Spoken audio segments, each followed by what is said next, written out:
There are moments in life where words they feel too small. When something happens that just doesn't fit into the sentences we know how to use. And if you're in one of those moments right now, well, this is for you. Let's just walk through this gently. Right now, you probably don't need big theological answers or forced optimism. You might just need permission. Permission to say the simplest, truest thing you feel. This hurts. And if that's all you can say, believe me, that is a complete and honest prayer. And right alongside that hurt, there's this profound sense of shock, isn't there? The feeling of a future you had all planned out just shattering. And it is absolutely, profoundly okay to acknowledge that. This is not what I wanted. Saying that out loud isn't a sign of weak faith.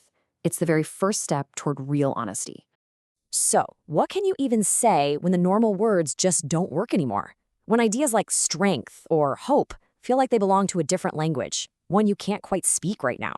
Where do you possibly start to find the words? Well, it turns out there's a place. The ancient Psalms of Lament. They give us a place to start. And they're so powerful because they don't try to pretty things up or rush you to the silver lining. Nope, they are raw, unfiltered prayers from people who felt completely overwhelmed, maybe just like you do. They give us a language when we feel like we have none. So what does it actually mean to lament? Let's try to think about this a little differently. Not as some spiritual duty you have to perform, but as a kind of sacred permission. This isn't about being weak. It's all about being honest. And wow, what a definition this is. Lament is faith that refuses to pretend. It's deciding to stay in the conversation with God, even if the only thing you have to bring to it is your grief. It's just honesty. And right now, honesty is holy. And this is a really, really important distinction to make. Lament is not a lack of faith. It's not a sign you're failing spiritually. It's actually the opposite. It's bringing your real pain into that relationship. It's speaking the truth of what you're going through. It's turning toward God, even if you're mad. It's giving yourself the grace to not just rush past this hard part. So let's look at a few of these ancient prayers. And remember, these aren't just dusty old poems. They are words that might echo the very feelings that are swirling around in your own heart right this second. Have mercy on me. I am worn out. Just let that phrase land for a moment. Long before any physical journey begins, there's this deep, deep emotional exhaustion that just hits you from the shock, from trying to process all the information, from the sheer weight of it all. I want you to hear this. You are allowed to be worn out. Worn out from the appointment, from the words you heard, from the drive home, from just trying to keep it together. You do not need to perform bravery right now. The fact that your exhaustion is right there in an ancient prayer means you're not failing. You're just human. And then there's Psalm 13, which asks this really disorienting question over and over. How long? When you get a diagnosis like this, time can get really weird, can't it? The future suddenly feels terrifying, and your mind just races and wrestles with itself. But here's the most important part. The psalm, it doesn't actually give an answer to the question. What it does is give you permission to ask it. How long will this feel so unbearable? How long until I feel like I can breathe again? See, faith doesn't demand your silence when you're uncertain. It makes space for you to wrestle with these questions as many times as you need to. Now, this next verse, it uses a word that might feel less like poetry and more like a simple fact right now. Brokenhearted. It's not an exaggeration, is it?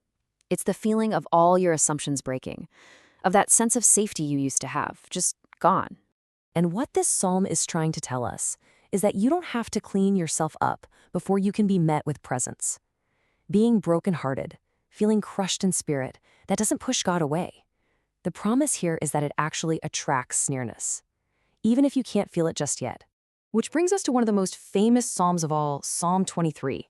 And there's a promise in it that we often misunderstand. It's not a promise of escape, it's a promise of accompaniment. And getting this difference, it changes everything. The promise of Psalm 23 is not an escape route from the valley. The promise is presence within the valley. It's not that the road ahead will be easy. It's that you will not have to walk it alone. And that reframes what courage is. It's not about being fearless, it's about being accompanied. So, as we start to bring all this together, let's just redefine what strength even means in a moment like this. Because it's not about pressure or putting on a performance. It's actually something much simpler and much more real.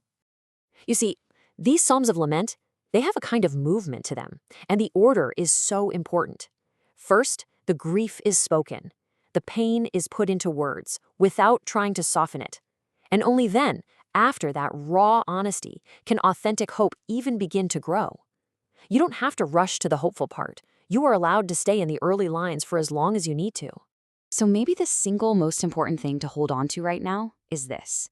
Strength does not have to look like a brave face. It doesn't mean having all the answers or maintaining a positive attitude. Right now, in this moment, strength might just look like honesty. It might look like whispering, I am worn out, and that is enough. So please, remember this. Lament isn't the opposite of faith. It is faith refusing to go silent in the middle of pain. It's the brave, honest act of showing up exactly as you are right now and trusting that that is more than enough.